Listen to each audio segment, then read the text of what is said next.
नमस्कार जय जगन्नाथ आपण मानक मो चैनल को स्वागत।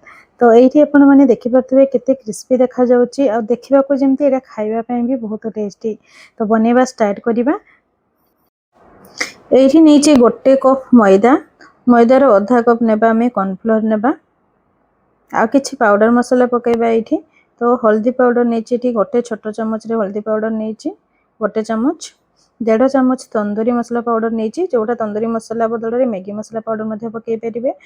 काश्मीरी लाल मिर्च लाउटे राग लाल मिर्च नेची जोटा टिके राग लागिबो आउ टिके ब्लैक पेपर गोली मरच गुंड पाउडर नेची लूण नेची स्वाद हिसाब रे गोटे चम्मच एठी अदा रसुन रो पेस्ट नेची सोया सॉस गोटे चम्मच नबा भलो से मिक्स करनबा। प्रथमे भलो से मिक्स कर सारिला परे ही अल्प अल्प पानी देकी तार गोटे बैटर बनेबा। तो एका थरे सब पानी दे देबानी तो अल्प अल्प पानी दे दे एमती मिक्स करिबा जेमती मो वीडियो रे देखौजे। तो ताहले जे कि हम बैटरटा बहुत ही स्मूदी हेबो भलो लागिबो। तो अल्प अल्प पानी दे दे तार गोटे बेसी मोटा कि बेसी पतला घोल बनेबानी।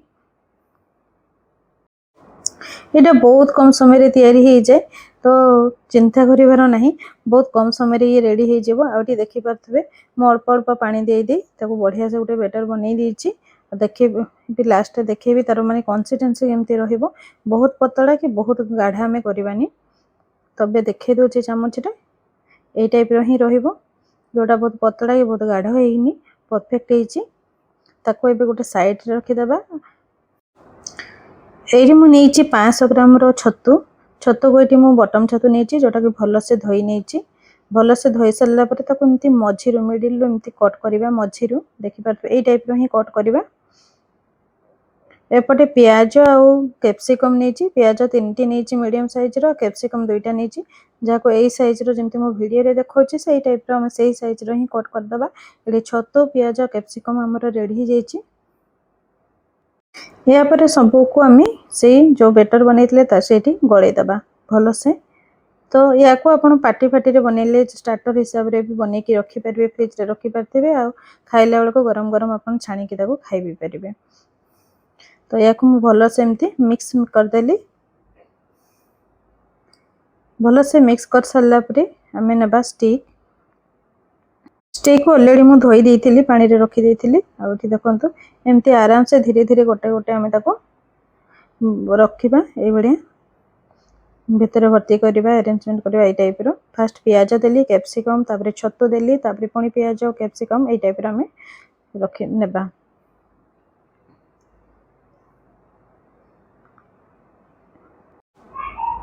एटा देखिबा पे बहुत सुंदर लगी थाए। तो ए टाइप रो आज बनेची। तो एपटे मोर ब्रेड क्रम्ब सरी जाइतला तेनु पाउरुटी थिला पाउरुटी को एमती टिके हाई फ्लेम रे भाजी नेइथिली जेहेतु ब्रेड क्रम्ब बनेबार अछि। तो भलो से टिके दुई साइड रो भलो से सेके सारिला परे ताको हमें मिक्सी जार रे ग्राइंडिंग कर दबा। ग्राइंडिंग कर साला परे तार बढ़िया गोटे पाउडर बनि जिवो। एठी पाउडर तयारी हेची ब्रेड क्रम्ब हमर रेडी हो जाईची। तो ब्रेड क्रम्ब हम संगे संगे रेडी भी करि परिबा। देखंतु ए परिका एबे जो हमें मैरिनेट करके रखी थिले स्टिक गुडा को एठी हमें कट करिबा ब्रेड क्रम्ब सहित ए टाइप रो जेमती मो वीडियो रे देखौची। ब्रेड क्रम्ब देले यह बहुत कुरकुरा हेइ थाई तेनु ब्रेड क्रम्ब को दिया जाय यूज करा जाय। देखंतु एमती चारि पटे हम ताको भलो से कट करनबा। ब्रेड क्रम्ब नथिले भी आपण ए टाइप रो जेमती मो देखेली से टाइप रो भी बनै परिबे। तो एठी हमर हेइ गला सब गुडा को मैं कट कर देके रखी देइची गोटे गोटे करके। एबे फ्राई करिबा। तो एठी मु नेची रिफाइन ऑयल नेबे हार्ड स्मेल वाला माने सरसो तेल भलिया ऑयल नेबेनी। तो रिफाइन ऑयल नेची फ्लेम को एठी मु मीडियम रखीची तेल भलो से गरम हे सरला परे फ्लेम को मीडियम रखिबा।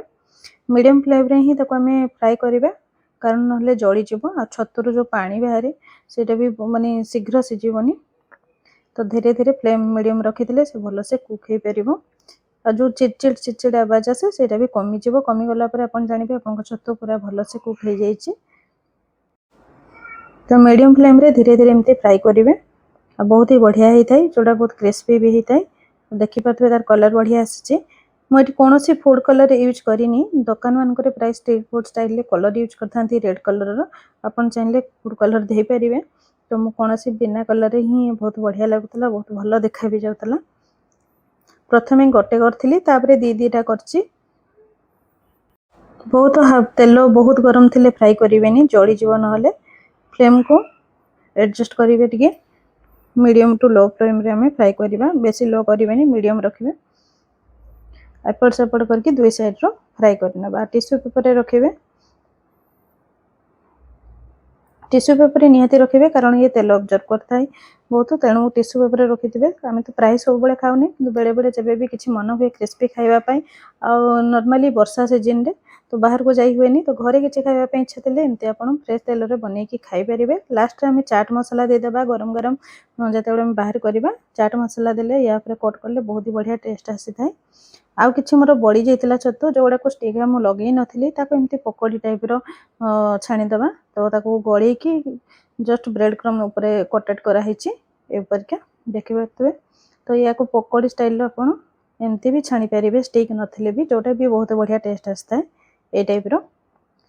अपर सपोर्ट कर एबे टिके फ्लेम को हाई रखिबा फ्लेम को हाई रखिकी मैं अपर सपोर्ट करके फ्राई कर देछि